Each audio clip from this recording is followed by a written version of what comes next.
জাতিসংঘ সাধারণ পরিষদের ৭৯তম অধিবেশন এবং অন্যান্য উচ্চ পর্যায়ের দ্বিপক্ষীয় বৈঠক ও অনুষ্ঠানে অংশ নেওয়ার পর ঢাকার পথে রওনা হয়েছেন অন্তর্বর্তী সরকারের প্রধান উপদেষ্টা মোহাম্মদ ইউনূস।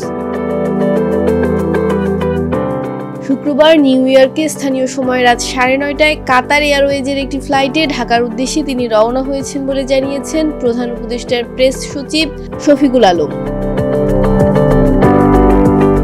তিনি বলেন, প্রধান উপদেষ্টা ও তার সফর সঙ্গীদের বহনকারী কাতার এয়ারওয়েজের একটি বাণিজ্যিক ফ্লাইট শুক্রবার স্থানীয় সময় রাত ৯:৩০ ঢাকার উদ্দেশ্যে নিউ ইয়র্কের জন এফ কেনেডি আন্তর্জাতিক বিমানবন্দর ত্যাগ করে।